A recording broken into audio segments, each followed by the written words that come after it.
What up, y'all? It's Chris Weathers, aka ShortyC94, back at you again with another sneaker revisit. See my Quitness t-shirt there. I can't even wear it now since LeBron came back and brought Cleveland the title, and now he's playing for my favorite franchise. Much love to him. All right, so we're coming with an even older shoe than the last sneaker revisit. So you can see here, this is a very, very old box. It's been through a lot. All right. It's a size 10. I'm convinced that Nike used to make shoes bigger because anything I have that's vintage is either a 10 or a 10 and a half, and I can fit it. If I buy a shoe new, it's got to be at least an 11, if not an 11 and a half or a 12. So, yeah. So anyway, this is the Air Trainer Accel Mid. They did come out with the shoe in mid and low.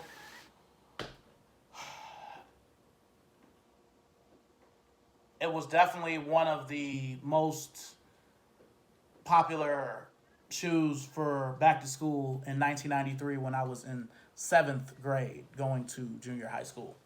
So, this pair is dead stock, but because it's so old, you can see it's starting to, well, for one, look at that bottom. That bottom is perfect. But it's starting to crumble.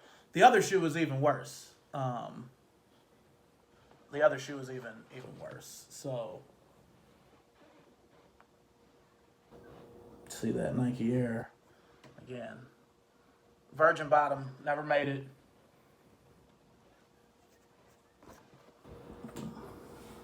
Look at the amount of cracks on that midsole there. It's crazy. It's crazy. So since this is the more fragile of the two shoes, and then this beautiful tongue, we'll just put these back in the box.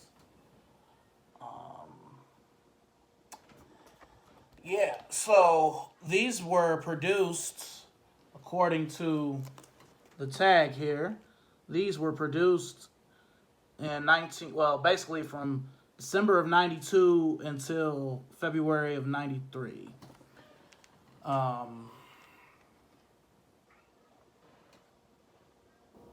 And how I remember these were like kind of like the affordable version of the carnivore.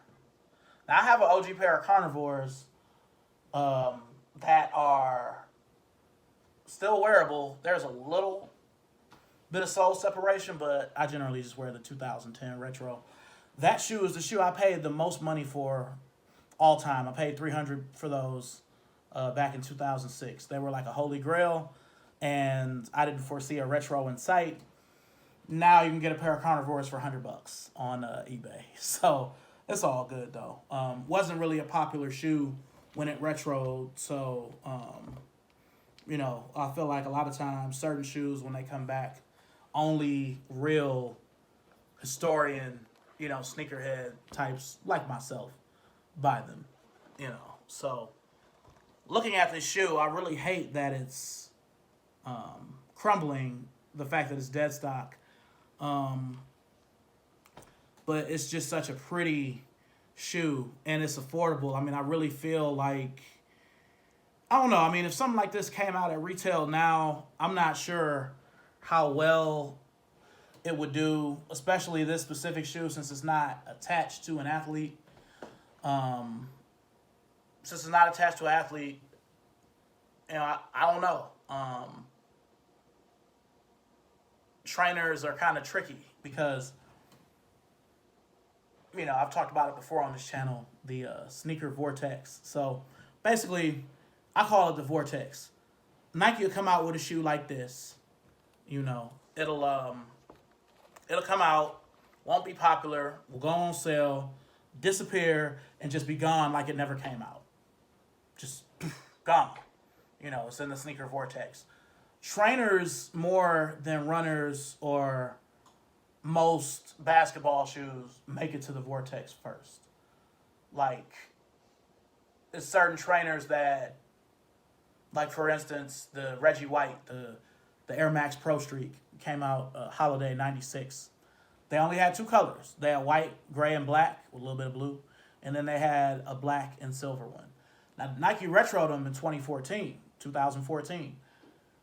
They only retroed them at Champs, so that already kind of cut down production as is.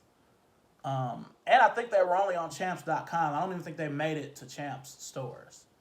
So I saw them for like 100. Forgot about them. Looked for them a couple years later. Most people were selling them on eBay for around 150 to 180. Still was just like, I wonder if I can find a pair for cheaper. Now I can't find the bitches at all. So, they're in the vortex. There is a pair on StockX right now in my size, but they're like $400. Somebody out there watching this probably do it. I can't. I'd pay 150, 160, but that's tops. But a shoe like this, again, just look at this tail. It's beautiful. I hate that it's all bent, but this has been in the box for decades, literally.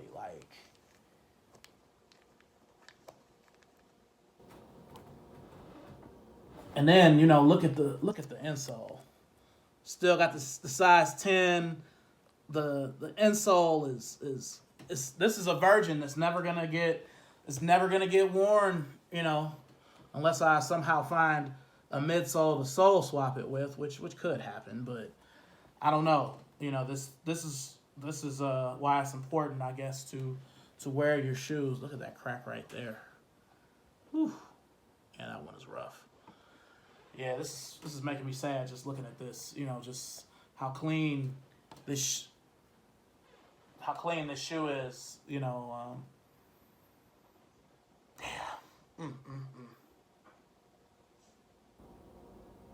I'm sad now. I had pieces of midsole on the table. Oh, man. Well, I appreciate you all for watching. I got to figure out where this piece of midsole came from. So I'm going to go ahead and go. But make sure and like, comment, subscribe. Follow me on Instagram if you already aren't, at ShortyC94. That's another piece. And be blessed. Thank you for watching. Peace.